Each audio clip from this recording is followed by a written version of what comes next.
अगर चांद दो टुकड़ों में बटा होता तो क्या आज की मॉडर्न साइंस उसके निशान ढूंढ पाती? और अगर नहीं ढूंढ पाई तो क्यों? कहता है ये साइंस और हिस्ट्री के खिलाफ है। लेकिन क्या सच में, या हम साइंस को बगैर समझे, बिना समझे ही फैसला सुना देते हैं? अगर कोई घटना हजारों लोगों के बीच हुई हो, हजारों लोगों के सामने हुई हो, तो क्या वो सिर्फ कहानी होती है या फिर उसको इतिहास का हिस्सा माना जाता है? ध्रुव राठी कहता है मोजजा मैरिकल साइंस में फिट नहीं बैठता है। सवाल ये है, क्या साइंस हर चीज को नापने की दावा करती है? क्या साइंस एक बारगी को नाप सकती है, उसकी स्टडी कर सकती है? जो एक बार हुआ, क्या साइंस उसकी अध्ययन कर सकती है? साइंस नॉन रिपीटेबल चीज का अध्ययन नहीं कर सकती है। साइंस सिर्फ रिपीटेबल नेचुरल फिनोमिना का ही अध्ययन करती है, जो बार बार हो, जिसकी एक्टिविटी बार बार हो, जैसे दिन रात का होना, बारिश का होना, सूरज का उगना डूबना। आज हम इमोशन से नहीं, फैक्ट से बात करेंगे। हिस्ट्री और साइंस की सीमाएं क्या है? आज मैं हमेशा के लिए साबित कर दूंगा कि हिस्ट्री किसे कहते हैं, हिस्ट्री क्या है, और साइंस क्या करती है और क्या नहीं कर सकती है। मैं साइंस को गलत नहीं कह रहा, मैं साइंस को उसकी सीमा में रख रहा हूँ। आप कहते हैं चांद के दो टुकड़े होने की घटना का साइंस और हिस्ट्री में कोई जगह नहीं है। पहले यह क्लियर करें कि साइंस और हिस्ट्री की सीमाएं क्या है। अब हिस्ट्री की तरफ आते हैं। हिस्ट्री, इतिहास 7वीं सदी की घटनाओं को कैसे जानती है? प्राइमरी टेस्टिमनीज और लिखित स्रोतों से, यानी पहली गवाहों और लिखित जहां से मिलती हो।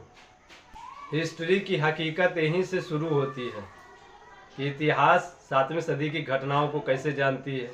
पहली गवाहों और लिखित जहां से मिलती हो। अब घटना की तरफ आते हैं। घटना मक्का में रात के समय में हुआ। उस वक्त दुनिया के अलग अलग हिस्सों में कहीं दिन था, कहीं रात, कहीं दिन का अलग अलग वक्त थी, कहीं रात का अलग अलग वक्त थी, कहीं लोग सो रहे थे, कहीं लोग काम में मशगूल थे। और मक्का के लोगों ने नबी सल्लल्लाहु अलैहि वसल्लम से कहा कि हम ईमान एक शर्त पे लाएंगे, जब आप चांद को 2 टुकड़े कर देंगे तब। नबी सल्लल्लाहु अलैहि वसल्लम ने चांद की तरफ इशारा किया, चांद की तरफ देखा और चांद 2 टुकड़े हो गया। अब आई विटनेस, गवाह, ऐसे गवाह हैं जिन पर इंसान तो इंसान, शैतान भी शक नहीं कर सकता है। इस्लाम की हदीस की सबसे बड़ी किताब सही बुखारी, सही मुस्लिम। गवाह, पहला गवाह अब्दुल्ला इब्ने मसूद, दूसरा अब्दुल्ला इब्ने अब्बास, तीसरा अनस इब्ने मालिक। इन्होंने बयान दिया, कहा कि हमने अपनी आँखों से देखा कि चांद 2 टुकड़े हुई। जब चांद 2 टुकड़े हुई तो मक्का के काफिरों ने कहने लगा कि ये तो लगातार जादू है, ये तो जादू पर जादू है। इसका मतलब उन्होंने इससे पहले कई मोजज़े, कई मैरेकल देखे हैं, इसीलिए तो कह रहे हैं कि ये जादू है और ये लगातार जादू है। इस्लाम की हिस्ट्री की पहली पहचान, साइंस ने आज साबित किया है कि चांद की रोशनी अपनी नहीं है, और इस्लाम की हिस्ट्री ने 1400 साल पहले ये साबित किया है कि चांद की अपनी रोशनी नहीं है। और यही नहीं, आसमान ज़मीन मिले हुए थे।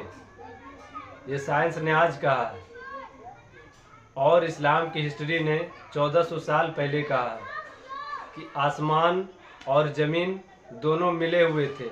हमने इनको अलग किया, जुदा जुदा किया और एक धमाके के साथ, और जिसकी कोई साउंड नहीं थी, कोई आवाज़ नहीं।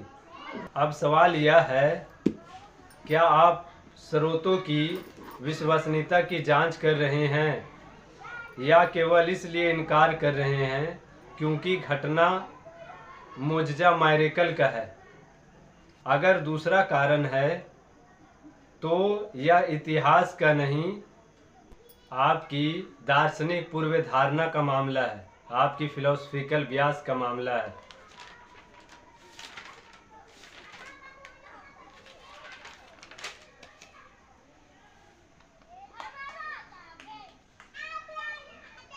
अगर चांद 2 टुकड़े हुआ होता तो सबूत होता। मैं पूछता हूँ, क्या आप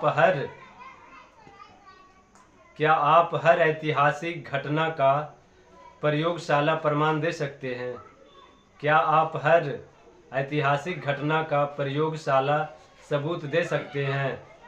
क्या आप सिद्ध कर सकते हैं कि प्राचीन युद्ध सच में हुए? नहीं, क्योंकि इतिहास गवाहों से चलता है, माइक्रोस्कोप से नहीं।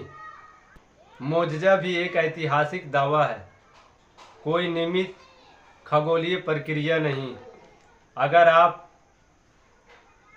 अगर यह सामूहिक भ्रम होता तो दुश्मन कहते कुछ नहीं हुआ, लेकिन उन्होंने कहा यह जादू है, यानी घटना स्वीकार की, व्याख्या बदली। अगर आपके पास किसी चीज़ का डेटा नहीं है, तो ईमानदारी यही है कि आप कहें हमें नहीं पता, हमें नहीं मालूम, ना कि यह हो ही नहीं सकता। अगर आप कहते हैं कि ब्रह्मांड बिना कारण के है, तो वह भी विश्वास है। अगर ईश्वर संभव है तो नियम बदलना भी संभव है। अगर ईश्वर असंभव है तो पहले यह साबित कीजिए कि आप विज्ञान की आड़ में दार्शनिक को छिपा रहे हैं, आप विज्ञान की आड़ में सच्चाई को छिपा रहे हैं। कहता है चांद टूटा तो सबूत होता। कौन सा सबूत? कैमरा, सैटेलाइट, 7वीं सदी में? क्या हर उल्का पिंड का वीडियो रिकॉर्ड है? क्या हर प्राचीन घटना का लाइव प्रसारण था? इतिहास गवाहों से चलता है, प्रयोगशाला से नहीं। विज्ञान क्या करता है? विज्ञान रिपीटेबल नेचुरल फिनोमिना की अध्ययन, यानी उस चीज़ की साइंस अध्ययन करती है, स्टडी करती है जो बार बार हो, जिसकी एक्टिविटी बार बार हो, जैसे बारिश का होना, दिन रात का होना, सूरज का उगना डूबना। क्या विज्ञान हर ऐतिहासिक एक बारगी नॉन रिपीटेबल घटना को सिद्ध करता है? नहीं। विज्ञान यह कह सकता है, हम इसे आज माप नहीं सकते, लेकिन यह दार्शनिक दावा नहीं कर सकता। मैं साइंस को गलत नहीं कह रहा हूँ, मैं साइंस को उसके सीमा में रख रहा हूँ, इसलिए यह असंभव है। नॉट साइंटिफिकली टेस्टेबल का मतलब लॉजिकली इम्पॉसिबल नहीं होता। क्या ब्रह्मांड एक क्लोज्ड सिस्टम है जहाँ प्राकृतिक नियम कभी ना टूटे? या क्या किसी सर्वशक्तिमान सत्ता की संभावना खुली है? यदि ईश्वर की संभावना को पहले ही नकार दिया गया है तो निष्कर्ष पहले से तय है। लेकिन यदि ईश्वर संभव है तो अस्थायी निलंबन तार्किक रूप से असंभव नहीं। विज्ञान हमारा औजार है, ईश्वर हमारी बुनियाद।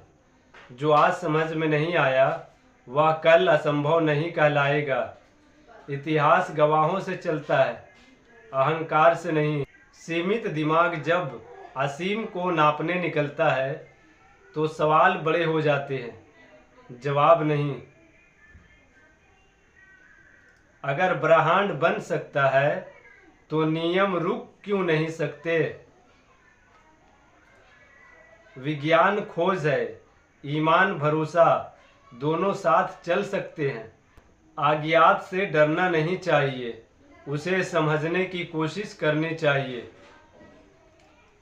हर सच माइक्रोस्कोप से नहीं दिखता, कुछ सच दिल और इतिहास से भी दिखते हैं। विज्ञान बदलता है, सच नहीं।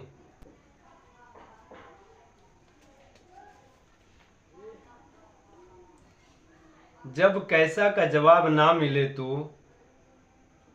कौन को नकार देना बुद्धिमानी नहीं है। डेटा नहीं है यह मान सकता हूँ, असंभव है यह आप कैसे मान रहे हैं? विज्ञान सीमित है, उसे सर्वज्ञ घोषित करना खुद अवैज्ञानिक है। अज्ञात को झूठ कहना ज्ञान नहीं, अधूरा निष्कर्ष है। आपकी समस्या चांद नहीं है, ईश्वर है। अगर नियम खुद बने तो बदल क्यों नहीं सकते? इतिहास को माइक्रोस्कोप से साबित करने की जिद इतिहास को ना समझने की निशानी है। विज्ञान सवाल पूछता है, आपने उसे फैसला सुनाने वाला जज बना दिया है। सीमित ज्ञान से असीम संभावना को नकारना तर्क नहीं, पूर्व धारणा है। क्या आपकी वर्ल्ड व्यू में ईश्वर की संभावना के लिए जगह है या नहीं? अगर नहीं तो यह वैज्ञानिक निष्कर्ष नहीं, दार्शनिक पूर्व धारणा है। इस वीडियो को तमाम लोगों तक पहुंचाइए ताकि ऐसे सवालों का जवाब आसानी से दे सके, और इस चैनल को सब्सक्राइब करके जुड़े रहें। सही इल्म में सही राह, और लाइक जरूर से करें और शेयर भी।